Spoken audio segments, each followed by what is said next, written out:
It begins long before our time. Ancient kings of Mesopotamia, the Pharaohs of Egypt, even the Caesars of Rome, all claimed blood not entirely of this world. Texts carved in stone, from Genesis 6 to the Sumerian tablets, whisper of beings who fell from the heavens and left their mark in human veins.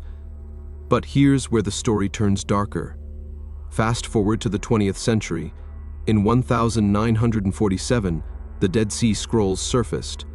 In 2003, as American tanks rolled across Iraq, archaeologists reported the disappearance of priceless Sumerian artifacts from the Baghdad Museum, gone overnight tablets that spoke of gods, kings, and forbidden unions. Why would invaders loot relics of clay when gold still glittered in the vaults? Ask yourself, why are these fragments of ancient memory erased, hidden, or locked away in vaults we can't enter? Why do dynasties, from Windsor to Washington, trace their roots in patterns that circle back to the same bloodlines? This isn't just history, it's legacy, it's power. And it may explain why some families rule for centuries while nations rise and fall around them. Stay with me. Because what begins as myth, etched in the dust of forgotten empires, now threads through modern corridors of power. And if the whispers are true, the story of the 13 bloodlines is not about the past, it's about our future. The mythic origins 3,000 years before our calendars began ticking, civilizations from Mesopotamia to the Levant were already whispering the same disturbing tale. The Book of Enoch. Genesis, chapter 6. Ancient cuneiform tablets pulled from the ruins of Babylon. They all speak of a moment when the heavens opened and strangers descended. The texts are chillingly consistent. The sons of God, they call them, watchers, beings who crossed the boundary between the divine and the human. They did not just walk among men, they took women as wives. And from those unions came something entirely new. Giants, mighty rulers, hybrid kings whose blood carried both clay and fire. Archaeologists who sift through fragments in Mesopotamia admit the overlap is uncanny. Museum curators in London and Berlin quietly remark that the flood myths, the lists of kings with lifespans stretching hundreds of years, all align with the same pattern. One curator once admitted on record, "We find the same names, the same claims of divine parentage, etched in different languages across centuries." Ask yourself, if this were all just a myth, why does the story repeat in cultures separated by oceans and centuries? Hebrew prophets, Sumerian scribes, Babylonian priests, all telling us that power came not from men alone, but from beings who fell from the sky. And if that's true, then what exactly did humanity inherit from its first rulers? Bloodline claims in antiquity step into the temples of ancient Egypt, and you'll see a pattern carved into stone. Pharaohs did not call themselves mere men. They declared themselves sons of Ra, or Osiris reborn. Their crowns, their rituals, even their burial chambers all reinforced one truth. They were not of the people, but above them half in this world, half in another. Across the rivers of Mesopotamia, kings wore the same mask of divinity. In cuneiform inscriptions, rulers called themselves chosen by the Anunnaki, beings remembered not as allegory, but as flesh and blood visitors. These claims were not whispers, they were proclamations etched into the very foundation of empires. And in Rome, the story lived on. Julius Caesar, the man who turned a republic into an empire, boasted descent from Venus herself. His adopted heir, Augustus, reinforced it, ensuring that Rome's emperors were not just generals, but gods incarnate in marble and blood. From the Nile to the Tiber, the pattern is undeniable. Every dynasty leaned on the same story: rulers are not like us, they come from somewhere else. But was this myth-making for power or evidence of a genealogy too dangerous to forget? Ask yourself, why does every empire insist its rulers are touched by the divine? The medieval passage centuries later, in the forests and courts of medieval France, the whispers returned. The Merovingians, founders of a dynasty that ruled for nearly 300 years, carried tales of a supernatural conception. Chroniclers hinted that their bloodline was sanctified by something otherworldly, a claim that set them apart from rival nobles. By the time the Crusades swept through Europe, the Knights Templar had become guardians of more than just treasure.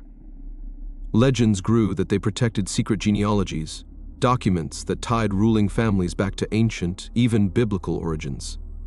Some said the Grail itself was not a chalice, but a bloodline.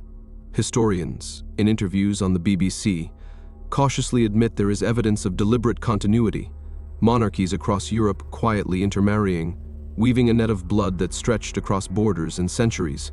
The public saw politics. Behind palace doors, it looked like preservation. Because every marriage, every alliance tightened the chain, monarchs did not just trade armies, they consolidated something deeper, a lineage. Ask yourself, was this strategy merely political, or was it the careful preservation of an ancient blood covenant? The modern elite today, the whispers have not gone silent. They've taken new names. Researchers of forbidden history speak of the 13 bloodlines dynasties said to shape the modern world. Among them, the Rothschilds of European banking, the Rockefellers of American oil, the Bush family, their roots entwined with old world nobility, and of course, the British royal family, who trace their lineage back through centuries of carefully chosen marriages. Genealogists have charted connections that defy coincidence. At least 40 US presidents from Washington to Obama can be linked by blood to European royal houses. Publicly, it's explained away as quirks of ancestry. But behind the polished charts lies something more deliberate. Freedom of information requests have reportedly unearthed curious omissions, redacted sections in archives, missing documents in presidential libraries. In France, radar scans at Rennes-le-Château allegedly revealed underground chambers that were quickly sealed off. Museum staff quietly admit that key records, especially those linking dynasties to biblical times, have been destroyed, sometimes without explanation. And here's the silence that speaks louder than words. Why are some archives permanently restricted, hidden from scholars for centuries? Ask yourself, why do we accept glossy ancestry tests for celebrities, but dismiss the possibility that ruling dynasties still claim descent from something sacred or forbidden? The pattern escalates the further you follow the trail, the darker it becomes.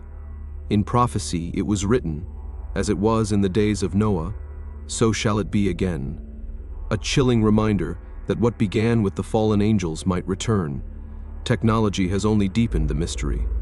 Radar imaging in the deserts of the Middle East has allegedly picked up structures buried beneath the sands, geometries too precise to be natural, too ancient to fit the official timeline.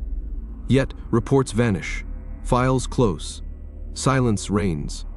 Then come the eyewitness claims, accounts of ritual ceremonies whispered to bind the bloodlines to their supposed angelic forebears. Hard to prove, easy to dismiss, yet the stories persist across continents, across decades. Look at the ladder of escalation. First, myths of gods mating with mortals. Then dynastic marriages weave across kingdoms.